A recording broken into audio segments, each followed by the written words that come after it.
চলুন এবার দেখা যাক কখন আমরা সংযুক্তকরণ ব্যবহার করব না।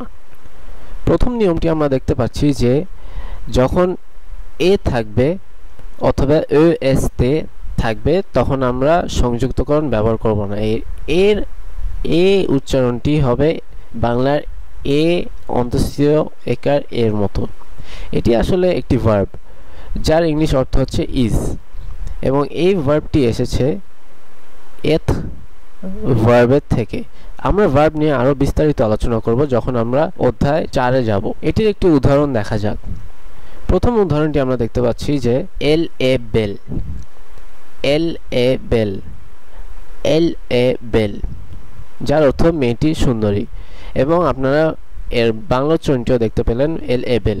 এখানে একটি গুরুত্বপূর্ণ জিনিস আপনারা দেখতে পেলেন যে এল এ বেল, এই এর উচ্চারণ শুধু এস তে থাকার ফলে ওটা এ হয়ে যাচ্ছে এবং এর এস তে সাইলেন্ট থাকছে। এখানে কোনো সংযুক্তকরণ ব্যবহার হচ্ছে না। যদিও এল এর পরে এল মানে সি, সি এর পরে ইংলিশে সি, এটার পরে ও আছে এবং এর ও এর পরের শব্দেও ও আছে, কিন্তু এখানে কোনো সংযুক্তকরণ হচ্ছে না। এরপরে আমরা দেখছি যদি ভার্বের শেষে ও এখ থাকে তাহলে এখানে কোনো সংযুক্তকরণ হবে না। এই ও এখ এর উচ্চারণ হবে বাংলার এর মতো। এখানে একটি উদাহরণ দেখা যাক। Il faut aller immédiatement, il faut aller immédiatement, il faut aller immédiatement, যার অর্থ অবশ্যই এখনই যেতে হবে, এবং আপনারা বাংলা উচ্চারণটিও দেখতে পাচ্ছেন il faut aller immédiatement। এখানে আপনারা নিশ্চয়ই লক্ষ্য করছেন এ এখ থাকার পরেও এর পরের শব্দটিতে ভাওয়েল ই আছে, কিন্তু এখানে কোনো সংযুক্তকরণ হচ্ছে না। তৃতীয় নিয়মটি হচ্ছে যখন উই এবং ওনস থাকবে তখন সংযুক্তকরণ হবে না। এই উই মানে ফরাসিতে হচ্ছে 8 অথবা ইংলিশে 8, এবং ওনস মানে হচ্ছে ফরাসির 11 অথবা 11। এর উচ্চারণটি হবে ওনস, যেটি নাক থেকে আসতে হবে, এবং এটির উচ্চারণ হবে উই, অথবা যেভাবে আমরা ইংলিশে উই বলি সেইভাবে। চলুন এটির উদাহরণ দেখা যাক। লে উই জোহ, লে উই জোহ, লে উই জোহ, যার অর্থ 8 দিন।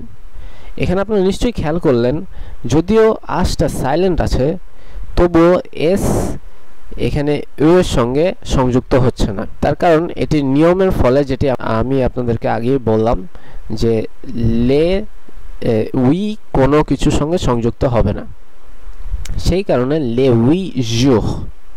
এরপরের উদাহরণটিও দেখতে পাচ্ছেন লে ওজ চাতো, লে ওজ চাতো, লে ওজ চাতো, যার অর্থ 11টি দুর্গ।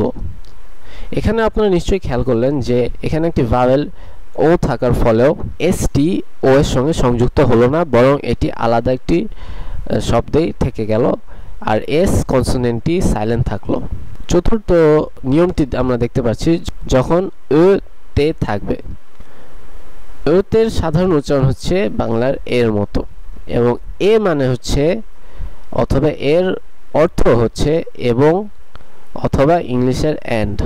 যখন কোনো ফরাসি বাক্যের মধ্যে এই এর প্রচলন দেখতে পারবেন তখন এখানে তেটা সবসময় সাইলেন্ট থাকবে। তের পরে যদিও কোনো জায়গায় ভাওয়েলের প্রচলন দেখা যায় তবুও তেটা সাইলেন্ট থাকবে। এখানে আমরা একটি উদাহরণ দেখতে পাচ্ছি, লো স্টিলো এ লো পাপিয়ে, লো স্টিলো এ লো পাপিয়ে, লো স্টিলো এ লো পাপিয়ে, যার অর্থ কলম এবং কাগজ। আপনারা নিশ্চয় লক্ষ্য করলেন এখানে তেটা সাইলেন্ট আছে। সর্বশেষ নিয়মটি আমরা দেখতে পাচ্ছি যখন কোনো সাইলেন্ট কনসোনেন্টের আগে মানে শেষ কনসোনেন্টের আগে এখ থাকবে তখন সংযুক্তকরণ হবে না। এইখানে একটি উদাহরণস্বরূপ আমরা দেখতে পাচ্ছি ইল সোখ আমিদি, ইল সোখ আমিদি, ইল সোখ আমিদি। আপনারা নিশ্চয়ই দেখতে পেলেন যদিও আটা একটি ভাওয়েল, কিন্তু তেটা এর সঙ্গে সংযুক্ত হলো না, বরং তেটা সাইলেন্টই থেকে গেল। তার প্রথম কারণ হচ্ছে যেটি আমরা নিয়মেই আলোচনা করলাম, সেটি হলো এই তের আগে একটি এখ আছে, এর ফলে ইল সোখ আমিদি উচ্চারণটি হবে। যদি আপনারা ইল সোখত আমিদি বলেন তাহলে সেটি ভুল হবে, বরং ইল সোখ আমিদি এটি মনে রাখতে হবে। এর অর্থ হলো সে দুপুরেই চলে যাবে। সে বলতে এখানে একজন পুরুষ অথবা একজন ছেলেকে বোঝানো হচ্ছে। আমরা ম্যাসকুলিন এবং ফেমিনিন পার্থক্যটা পঞ্চম অধ্যায়ে যে শিখব। কিছুক্ষণ ধরে আমরা সাইলেন্ট কনসোনেন্ট দিয়ে কথা বলছিলাম। এই সাইলেন্ট কনসোনেন্ট এবার বিস্তারিতভাবে আলোচনা করা যাক। সাইলেন্ট কনসোনেন্টের 4টি নিয়ম আছে। প্রথম নিয়মটি হচ্ছে শেষের শব্দটি অথবা শেষের কনসোনেন্টটি ফরাসিতে সাধারণত উচ্চারণ করা হয় না, যদিও লেখা হয় কিন্তু সাইলেন্ট থাকে। যেমন এখানে একটি উদাহরণ আমরা দেখতে পাচ্ছি, পাখলে, পাখলে, পাখলে, যার অর্থ কথা বলা। আপনারা নিশ্চয়ই বাংলার কাছাকাছি উদাহরণটি দেখতে পাচ্ছেন, পাখলে। এখানে নিশ্চয়ই একটু ভালো করে খেয়াল করলে দেখবেন যে শেষের এখটি উচ্চারিত হচ্ছে না, বরং এখানে এ পর্যন্ত উচ্চারিত হয়ে থেমে যাচ্ছে। দ্বিতীয় নিয়মটি হলো যদি শব্দের শেষে কখনো ভাওয়েল থাকে। এখানে নিশ্চয়ই আপনারা দেখতে পাচ্ছেন এল, এল, এল। এর উচ্চারণটি ইংলিশের এল অথবা বাংলার এল এর মতো। এইখানে শেষের ভাওয়েলটি এ উচ্চারিত হচ্ছে না, বরং এ, এল, এল এতটুকুই উচ্চারিত হচ্ছে, যার অর্থ সে। এটি একজন মেয়ে অথবা মহিলাকে বোঝানো হচ্ছে। তৃতীয় নিয়মটি হলো যখন কোনো ফরাসি শব্দের শেষে এস অথবা এক্স থাকে, যার অর্থ প্লুরাল বোঝানো হয়, তখন সেই শব্দটির শেষের কনসোনেন্টটি এস অথবা এক্স উচ্চারিত হয় না। এটি সাধারণ নিয়মে। যেমন এখানে শেখ, শেখ, শেখ। এখানে নিশ্চয়ই আপনারা খেয়াল করলেন এই শেষে এ পর্যন্ত উচ্চারিত হলো, কিন্তু সর্বশেষ এসটি উচ্চারিত হলো না। এই শেখটির অর্থ হলো প্রিয়। এটি ব্যবহার করা হয় চিঠির শুরুর প্রথমে কোনো বন্ধুকে অ্যাড্রেস করার জন্য। এটির বিকল্পও হতে পারে, আপনারা যখন শেখ জামি অথবা ডিয়ার ফ্রেন্ড লিখবেন তখন এসটি সাইলেন্ট না থেকে পরের ভাওয়েলের সঙ্গে সংযুক্ত হয়ে যাবে, কিন্তু সাধারণ নিয়মে এই এসটি সাইলেন্ট থাকবে। সর্বশেষ নিয়মটি আমরা দেখতে পাচ্ছি যখন একটি ভার্বের মধ্যে শেষের কনসোনেন্টটি উচ্চারিত হবে না। এর উদাহরণস্বরূপ আমরা দেখতে পাচ্ছি je mange, je mange, je mange।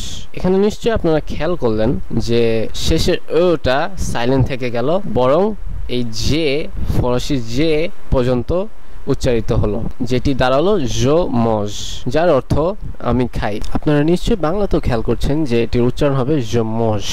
চলুন এবার দেখা যাক অক্ষরলোপ অথবা এলিসিয়ন কিভাবে ফরাসি ভাষাকে প্রভাবিত করে। এতক্ষণ ধরে আমরা যেটি আলোচনা করলাম সেটির মধ্যে ছিল আকসন, লিয়াসন, শুধুমাত্র ফরাসির উচ্চারণকেই প্রভাবিত করে, কিন্তু ফরাসি লিখিত ভাষাকে প্রভাবিত করে না। কিন্তু এলিসিয়ন ফরাসি ভাষার উচ্চারণ এবং লেখার দিক দিয়ে প্রভাবিত করে থাকে। এই এলিসিয়ন অথবা অক্ষরলোপ, বাংলায় যাকে অক্ষরলোপ বলে, তা আবির্ভাব হয় যখন লো, লা, জো, মো, সো, তো, দো কোনো শব্দের আগে উপস্থিত থাকে। যদি কোনো ফরাসি শব্দের আগে এইসব উপস্থিত থাকে এবং সেই শব্দে আশ অথবা ভাওয়েল থাকে, তাহলে এই শব্দগুলোর শেষের কনসোনেন্টটি মুছে যে এখানে একটি অ্যাপোস্ট্রফি বসে যায়। আমি আবারও বলছি, যদি কোনো ফরাসি শব্দের আগে এই শব্দগুলো বসে এবং সেই শব্দের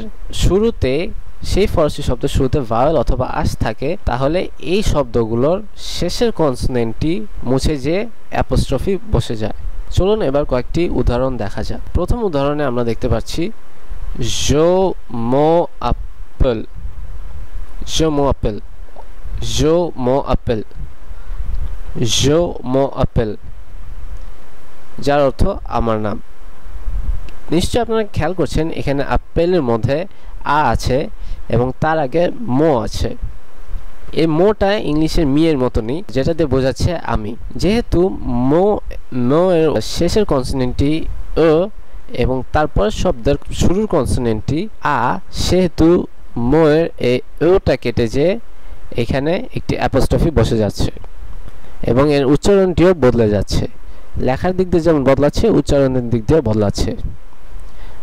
এটির উচ্চারণ হবে je m'appelle, je m'appelle, je m'appelle, je m'appelle। দ্বিতীয় উদাহরণটি হচ্ছে l'enfant, লো ও ফ। আপনারা নিশ্চয়ই খেয়াল করলেন যে এই লো এর শেষে ও আছে এবং ও ফর শুরুতে ও আছে, দুটিই ভাওয়েল। সেহেতু এই লো এর ওটা কেটে যে এখানে একটি অ্যাপোস্ট্রফি বসে এর উচ্চারণটি এবং লেখার ধরনটিও বদলে যাবে এবং এর উচ্চারণটি একটি শব্দে রূপান্তরিত হয়ে যাবে দুটি শব্দের বদলে। এখানে উচ্চারণটি হবে লোফ, লোফ, লোফ, যার অর্থ বাচ্চাটি। তৃতীয় উদাহরণটি আমরা দেখতে পাচ্ছি এখানে জো নো এ পা, জোনো এ পা, জোনো এ পা, যার অর্থ আমি জানি না। কিন্তু এখানে আমরা দেখতে পাচ্ছি যে এ পা অথবা এর প্রথমে আ আছে এবং নো এর শেষে ও আছে। সেহেতু নো এর ওটা কেটে যে এখানে একটি অ্যাপোস্ট্রফি বসে এর উচ্চারণটি এবং লেখার ধরনটি বদলে যাবে। এটির উচ্চারণ হয়ে যাবে জো নে পা, জো নে পা, জো নে পা।